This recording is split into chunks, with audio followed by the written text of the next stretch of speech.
martyrs seront-ils fusillés? La grâce adviendra-t-elle?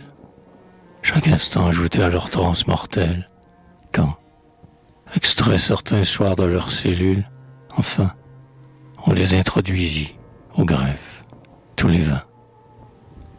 Leur sort énigmatique, encore plus que la crainte, sur leurs traits ravagés a creusé son empreinte, car un mois tout entier, depuis le jugement, le spectre les hanta dans l'épouvantement. La sentence est rendue, implacable, fatale. 6 d'entre eux subiront la peine capitale. Leurs proches sont déjà convoqués au parloir. Qui dira leurs sanglots, leurs cris de désespoir, les transports éperdus des enfants et des mères, leurs lamentations et leurs vaines colères. Mais eux vont s'apaiser, les martyrs de demain, et se ressaisissant d'un effort surhumain. Ne pleurez pas sur nous. Pleure n'est pas aux larmes. La patrie en péril appelle à l'aide, aux armes. N'importe où ni comment, chacun la doit venger, avoir sa part d'honneur et sa part de danger. D'autres ont succombé sur les champs de bataille. Sachons mourir comme eux sans que le cœur défaille. Notre œuvre fut obscure à côté de la leur. Pourquoi revendiquer pour nous un sort meilleur? Ces maudits, on les voit, couronnant leur ouvrage. Parmi leurs familiers, relever le courage, les ranimer du geste et, dans ces cœurs brisés, verser un peu de baume en de derniers baisers.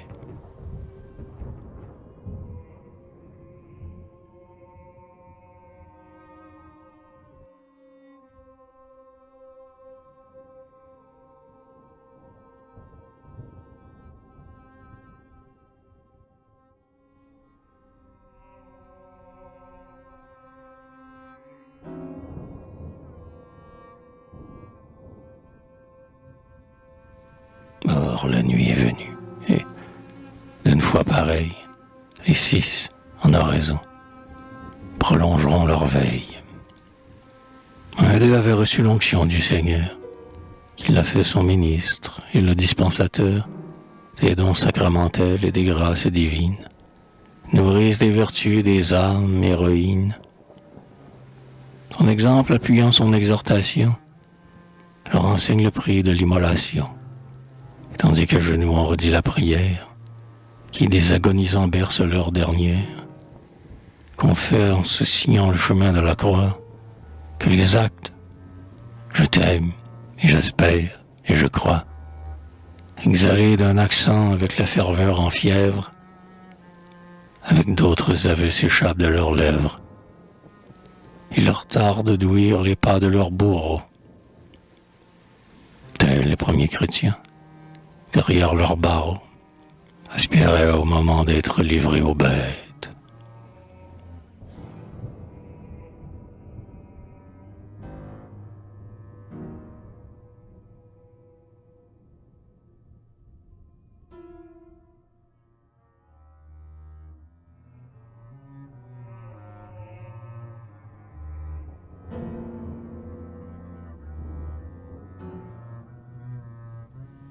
Quand le soleil se lève, auréolant leur tête, détachés de la terre, abandonnés à Dieu, qui leur ouvre ses bras miséricordieux.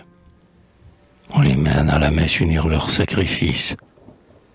Il a fallu les voir prosternés à l'office. Ces hommes que l'effroi ne défigurait plus, déjà marqués au front du signe des élus. La paix de l'au-delà tout entier les pénètre, lorsque, inclinés sur eux, leur complice, le prêtre, qui tantôt, dans leur rang, partagera leur faim, leur offre en viatique et le pain et le vin.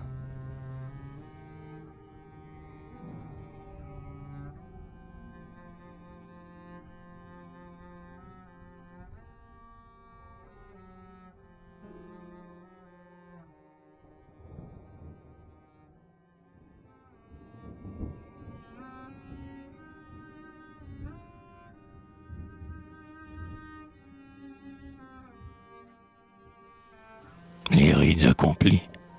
Mais à l'autel encore, debout, transfiguré, le célébrant implore.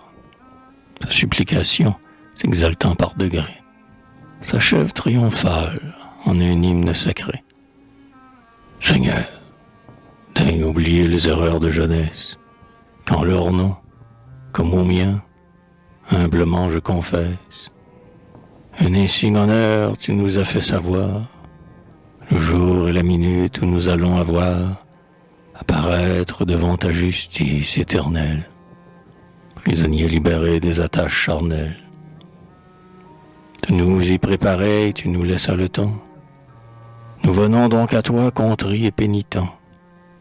Ta justice n'est pas comme celle des hommes.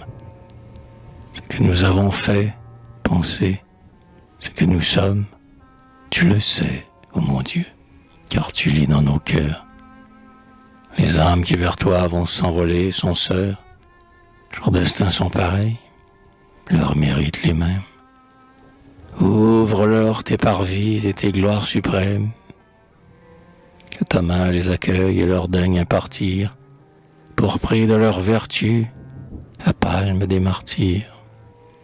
Que tes anges, tes saints, les chefs de ta milice, que ta cour les escorte au sortir du supplice.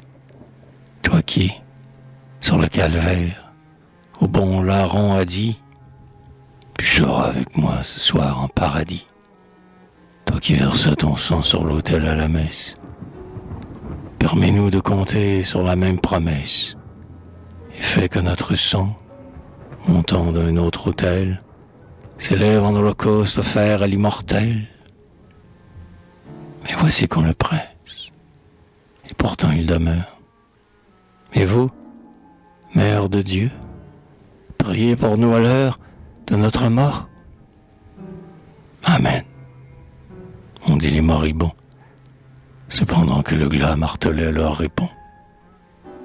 Le cortège pieux quitte alors la chapelle, chacun marchant brave au trépas qui l'appelle, portant au cou le saint rosaire et, dans la main, le Dieu crucifié qu'il baisait en chemin.